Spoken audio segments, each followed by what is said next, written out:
Apache Kafka. নামটা শুনে কি একটু জটিল কিছু মনে হচ্ছে?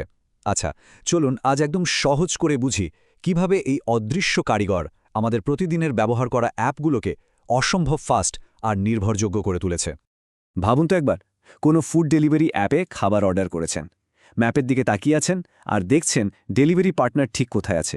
প্রতিটা মুহূর্তে তার লোকেশন আপডেট হচ্ছে, কিন্তু ঠিক একই সময়ে আপনার মতো হাজার হাজার মানুষও কিন্তু তাদের অর্ডার ট্র্যাক করছে। এত কিছু একসাথে কিভাবে সম্ভব? আসল সমস্যাটা কি জানেন?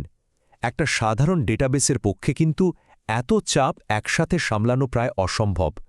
প্রতি সেকেন্ডে আসা হাজার হাজার লোকেশন আপডেট যদি সরাসরি ডেটাবেসে হিট করতে থাকে, তাহলে ওটা ক্র্যাশ করবেই, কারণ এর থ্রুপুট বা ডেটা প্রসেস করার ক্ষমতা বেশ কম।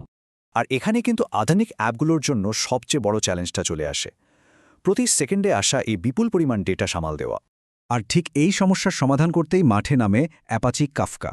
এটা আসলে একটা high throughput distributed messaging system, যেটা বিশেষভাবে তৈরি করা হয়েছে এই রিয়েল টাইম ডেটার স্রোত সামলানোর জন্য। আচ্ছা, কাফকা কিভাবে কাজ করে এটা বোঝার জন্য সবথেকে সহজ উপায় হল একে একটা ডিজিটাল পোস্ট অফিসের সাথে তুলনা করা।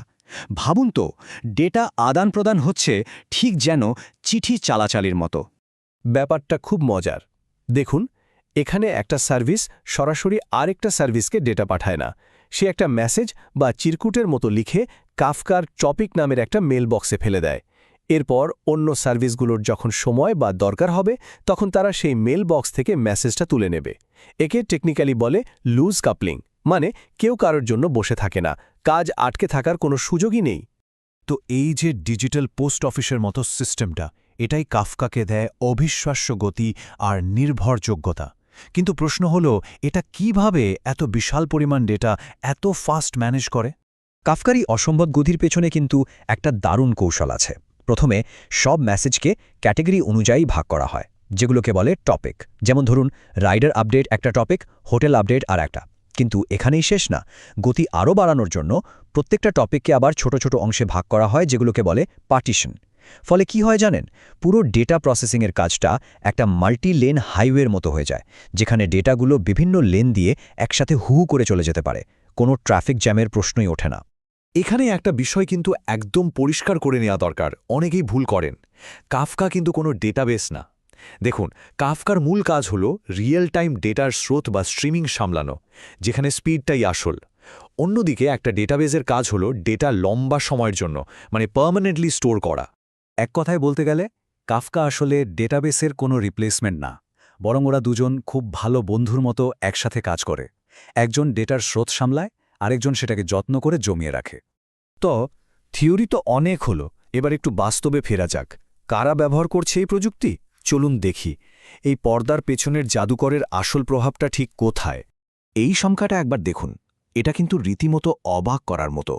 মানে বিশ্বের সেরা ১০০টা কোম্পানির মধ্যে ৮০%ই তাদের ডেটা সিস্টেম চালানোর জন্য কাফকার ওপর ভরসা করে।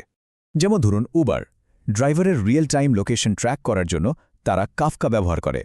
কিংবা ধরুন নেটফ্লিক্স, কে কোন সিনেমা দেখছে সেই ডেটার উপর ভিত্তি করে সাথে সাথে নতুন সিনেমার সাজেশন পাঠানোর পেছনেও কিন্তু এই কাফকাই আছে। ভাবুন তো, এই প্রযুক্তিটা না থাকলে এদের সার্ভিসগুলো কি এতটা স্মুথ হতো? তাহলে সব মিলিয়ে কি দাঁড়ালো? কাফকা হলো পর্দার আড়ালে থাকা সেই কারিগর যে আমাদের ডিজিটাল জীবনকে এতটা ফাস্ট আর রিলায়েবল করে তুলেছে। আমরা হয়তো একে সরাসরি দেখতে পাই না, কিন্তু এর উপস্থিতি ছাড়া আজকের দিনের অনেক অ্যাপই কিন্তু মুখ থুবড়ে পড়বে। তো পরের বার যখন কোনো অ্যাপে রিয়েল টাইম আপডেট দেখবেন, আশা করি এই অদৃশ্য জাদুকরের কথা একবার হলেও মনে পড়বে। আর ভাবনার বিষয় এটাই যে ডেটার এই যে মহাসড়ক, এটা আগামী দিনে আমাদের ডিজিটাল দুনিয়াকে আর কতভাবে বদলে দেবে।